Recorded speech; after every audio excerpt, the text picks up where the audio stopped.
మనం ఇప్పుడు ఎక్కడికి వెళ్తున్నాం స్కై డ్రాగన్? మనం ఇప్పుడు గార్డియన్స్ అవార్డుకి వెళ్తున్నాం. గార్డియన్స్ మనకి ఒక సందేశం పంపించారు. వాళ్ళకి సాయం చేయడానికి బయలుదేరమ్మని వెంటనే బయలుదేరమన్నారు. అక్కడ పరిస్థితి బాగానే ఉంది కదా స్కై డ్రాగన్. బాగుండాలని కోరుకుందాం చుట్కీ.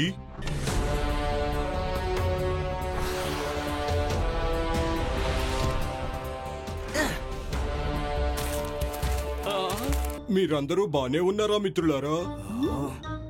వాతావరణంలో మార్పు రావటం వల్ల మీకు జలుబు చేసినట్టుంది. కొన్ని రోజుల క్రితం నుంచి ఇదే పరిస్థితి. మేము అన్ని ప్రయత్నాలు చేసాం, కానీ ఈ తుమ్ములు ఆగడమే లేదు.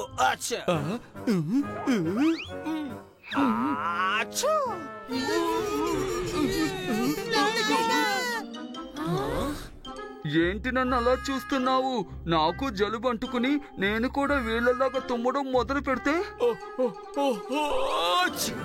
ఈ వ్యాధి సోకుతోంది. మాకు మీ సహాయం కావాలి. మేము అన్ని రకాల ఔషధాలను వాడి చూసాం, కానీ ఏది పనిచేయటం లేదు. ఏదో ఒక మార్గం వెతకండి. మార్గం ఉంది. చరిత్ర సంరక్షకుడు మియార్ని అడగచ్చు కదా. ఆయన దగ్గర ప్రతి సమస్యకి ఒక కథ ఖచ్చితంగా ఉండే ఉంటుంది.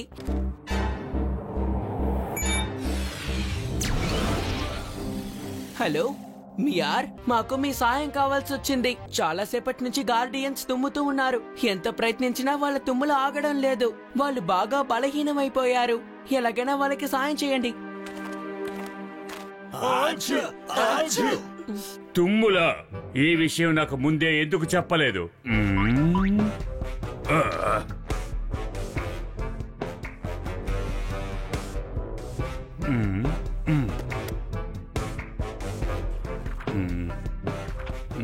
దొరికింది. కానీ ముందు నాకు విషయం చెప్పండి గార్డియన్స్.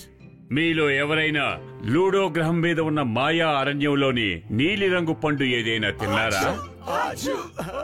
తిన్నాము. కింగ్ డైస్ జన్మదిన సందర్భంగా అప్పుడు ఆయన మా అందరి కోసం ఈ నీలిరంగు పళ్లను పంపించారు. ఆరోగ్యంగా ఉండాలనుకునే గార్డియన్స్ ఆ నీలి ఫలాన్ని తినకూడదు. దీనికి వైద్యం ఏంటో చెప్పండి మియార్. అదృష్టవశాత్తు ఈ మందు గార్డియన్స్ అబౌట్ లోనే ఉంది. ఈ గ్రహం కేంద్ర భాగంలో కాపర్ రాళ్లున్నాయి.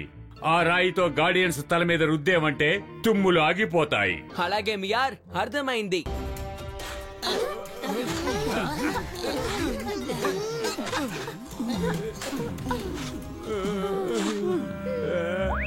అందరూ పక్కకి తప్పుకోండి. నువ్వు బాగానే ఉన్నావు కదా? నాకేం కాలేదు, కానీ తల తిరుగుతోంది అంతే. కాపర్ స్టోన్స్ దొరికాయి.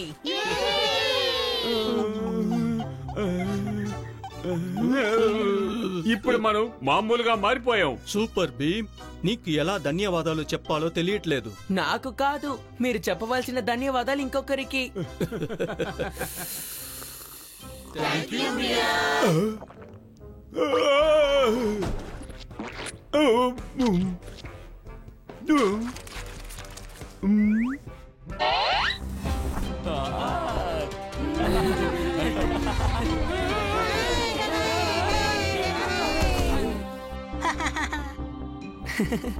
ఇక్కడ వాతావరణం ఎంతో హాయిగా ఉంది, ఎంతో ఉల్లాసంగా కూడా ఉంది.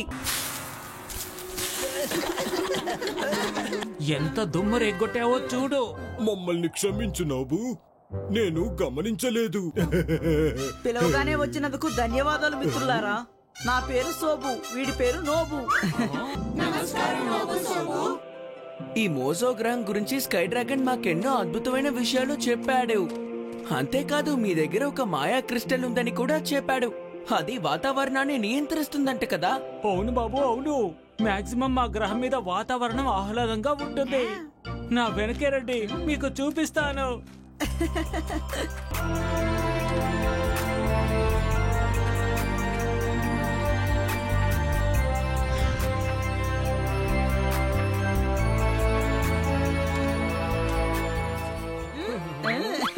చలాలి చలాల్, మలీలి మలాల్. ఓ వాతావరణ క్రిస్టల్, మబ్బులో పుట్టించు మంచుని ఇప్పుడు చూపించు నీ అద్భుతం.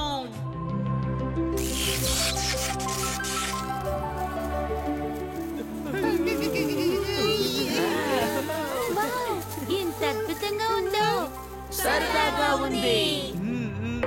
నువ్వు బాగానే ఉన్నావు గడ్డలు. సాలీడు చాలా పెద్ద సాలీడు.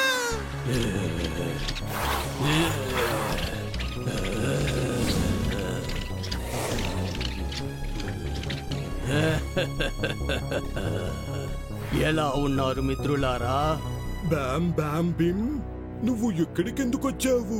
నాకు వాతావరణాలు మార్చే క్రిస్టల్ కావాలి. దాంతో ఎప్పుడు కావాలంటే అప్పుడు, ఎక్కడ కావాలంటే అక్కడ వాతావరణం మారుస్తాను. ఒక్కవేళ ఎవరైనా నన్ను అడ్డుకున్నారంటే అప్పుడు నేను వాళ్ళని వదిలిపెట్టను. ఆ క్రిస్టల్ని నువ్వు తీసుకు వెళ్ళిపోతుంటే మేము చూస్తూ ఊరుకోము. అత్యంత శక్తివంతమైన నా 8 సాలిడ్ కాళ్లను మీరు సరిగా గమనించినట్టు లేరు. మీ ప్రాణాలు పోకూడదని మీరు అనుకుంటే మర్యాదగా నా దారికి అడ్డు తప్పుకోండి. అతను ఆ క్రిస్టల్ ని అపహరిస్తే మనం చూస్తూ ఊరుకోవాలా? మీకు తోడుగా మేమున్నాం సోబు నోబు. మిత్రులారా, సిద్ధంగా ఉన్నారా?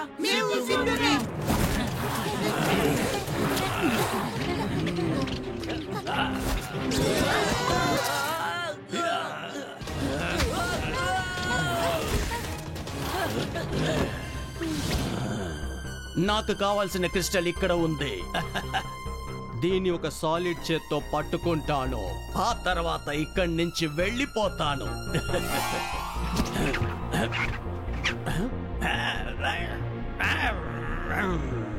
ఇక్కడ సూర్యకిరణాలు పడట్లేదు, అందుకే నా సాలిడ్ కాళ్ళ శక్తి బలహీన పడిపోతుంది. సూర్యకిరణాల నుండి శక్తి లభిస్తోందా? ఇప్పుడు ఏం చేయాలో నాకు అర్థమైపోయింది. ముందుగా ఒక లడ్డూ తింటాను.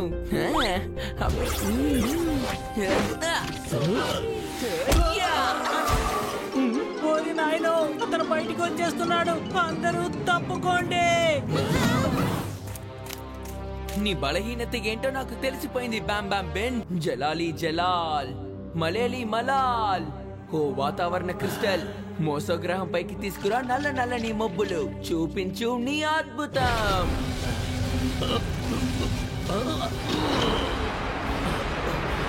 మబ్బులు అడ్డం రావడం వల్ల సూర్యకిరణాలు నా ఒంటిని తాకటం లేదు. సూర్యకిరణాలు తగలకపోతే నా కాళ్ళకు శక్తి ఉండదు. నా సాలిడ్ కాళ్ళు, మీరందరూ నా సాలిడ్ కాళ్ళను బలహీన పరిచేశారు. ధన్యవాదాలు మిత్రులారా. మీరు మళ్ళీ వీలు చూసుకొని మోజో గ్రహానికి రండి.